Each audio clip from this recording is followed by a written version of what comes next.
ನಮಸ್ಕಾರ ಅಣ್ಣ. ನಮಸ್ಕಾರ. ನಿಮ್ಮ ಹೆಸರು? ಶ್ರೀನಿವಾಸ ರೆಡ್ಡಿ ಅಂತ. ಯಾವ ಊರು? ಗೌಡದಾದಗಡ್ಡ. ಯಾವ ತಾಲೂಕು ಬರುತ್ತೆ ಇದು? ಶ್ರೀನಿವಾಸಪುರ ತಾಲೂಕು, ಕೋಲಾರ ಜಿಲ್ಲೆ. ಕೋಲಾರ ಜಿಲ್ಲೆ.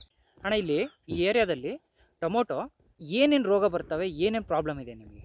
ನಮಗೆ ಅದೇ ಬಿಳಿ ನೊಣ ಬಂದು ಸ್ವಲ್ಪ ಮುರಿದು ರೋಗ ಬರ್ತದೆ. ಅದು ಜಾಸ್ತಿ ಅದೇ ನಮ್ಗೆ ಕಂಟ್ರೋಲ್ ಆಗದೇ ಇರೋದು. ಬಿಳಿ ನೊಣದಿಂದ ನಿಮಗೆ ಜಾಸ್ತಿ ವೈರಸ್ ವೈರಸ್ ಜಾಸ್ತಿ ಇದೆ. ಅದಕ್ಕೆ ಏನು ಔಷಧಿ ಹೊಡಿತಿದ್ದೀರಾ ಈಗ? ಗುರು ಚಮತ್ಕಾರ ಹೊಡೆದಿದ್ದೀವಿ, ಸ್ವಲ್ಪ ರಿಸಲ್ಟ್ ಬಂದಿದೆ. ಅದಕ್ಕೆ ಮುಂಚೆ ಇದು ಪೊಲೀಸು ಅದು ಇನ್ನೊಂದಿದೆ ನಿಮ್ಮದು ಕಂಪ್ನಿ, ಅದು ಹೊಡೆದಿದ್ದೀನಿ. ಇವಾಗ ವೈರಸ್ ಜಾಸ್ತಿ ಇದೆ ಎಲ್ಲ ಕಡೆನೂ. ನಮ್ಮದ್ರಲ್ಲಿ ನಿಮ್ಮದು ಗುರು ಚಮತ್ಕಾರ ಹೊಡೆದಿದ್ದ ಮೇಲೆ ನಮ್ಗೆ ಸ್ವಲ್ಪ ಕಂಟ್ರೋಲ್ ಆಗಿ, ಗುರು ಮತ್ತು ಚಮತ್ಕಾರ ಹೊಡೆದಿದ್ದೀವಿ. ಅದರಿಂದ ಸ್ವಲ್ಪ ನಮ್ಗೆ ಕಂಟ್ರೋಲ್ ಆಗಿ ಸ್ವಲ್ಪ ಬಿಳಿ ನೊಣ ಸತ್ತೋಗಿದೆ. ನಮ್ಮ ತೋಟ ಸ್ವಲ್ಪ ಚೆನ್ನಾಗೇ ಇದೆ ಇವಾಗ. ಈ ಹೂ ಉದುರೋದು, ಪಿಂದೆ ಉದುರೋದು ಏನು ಪ್ರಾಬ್ಲಮ್ ಇಲ್ವಾ ನಿಮಗೆ? ಪ್ರಾಬ್ಲಮ್ ಬರ್ತದೆ, ಅದಕ್ಕೆ ಬೋರನ್ ಅದು ಇದು ಕೊಡ್ತೀವಿ.